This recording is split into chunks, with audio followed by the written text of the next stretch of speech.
आगे गोस्वामी जी कहते हैं, जब माता पिता कालवश हो गए, भय कालवश जब पितु माता, मैं बन गई हूँ भजन जन त्राता। जब मैं भक्तों की रक्षा करने वाले श्री राम जी का भजन करने के लिए वन में चला गया, जब माँ पिताजी मर गए, वन में जहाँ जहाँ मुनि श्रेष्ठ के आश्रम पाता वहाँ जा जाकर उन्हें सिर नवाता।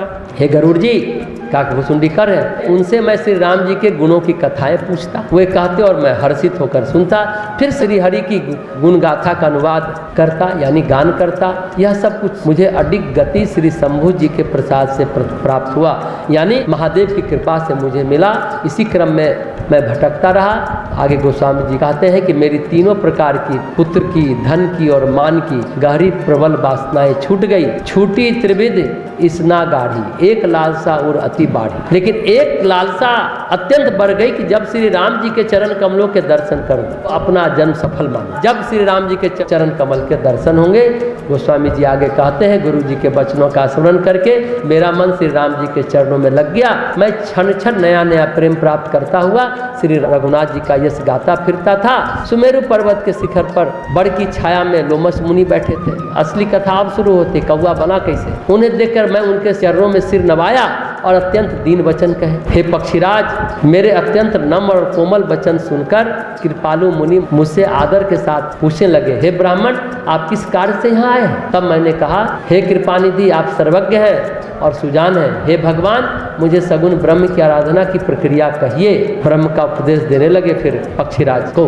ब्रह्म विद्या बताने सिखाने लगे और मैं कहता हूँ कि मुझे ब्रह्म विद्या समझ में नहीं आ रही, मुझे तो आप भक्ति की बात बताइए। मुनि बार बार क्रोध सहित ज्ञान का निरूपण करने लगे और मैं बैठा बैठा यह सोच रहा है कि इतना गुस्सा क्यों कर रहे हैं। लोमस ऋषि ये बात कर रहे हैं, हे प्रभु सुनिए, बहुत अपमान करने पर ज्ञानी के हृदय में भी क्रोध उत्पन्न हो जाता है। यदि कोई चंदन की लकड़ी को बहुत अधिक रगड़े तो उसमें भी अग्नि प्रकट हो जाएगी।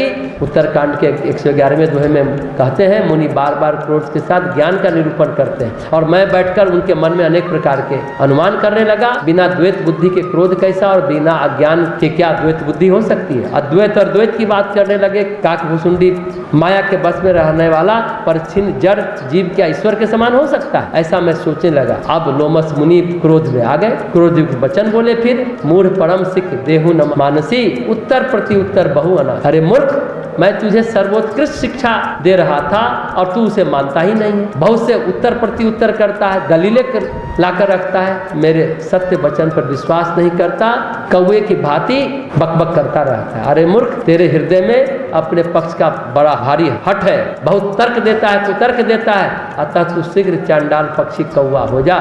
मेरे आनंद के साथ मुनि के सांप को सिर पर चढ़ा लिया। कौवा बोलता है कि मैंने आनंद के साथ मुनि के सांप को सिर पर चढ़ा लिया, उससे मुझे न कुछ भय हुआ, न दीनता ही आई, हीनता भी नहीं आई। अब लोमस मुनि के श्राप से मैं कौवा हो गया, लेकिन मुझे गुस्सा नहीं आया। इसमें दोष ऋषि का नहीं था। मैं श्री राम जी का स्मरण करके हर्षित होकर उड़ चला।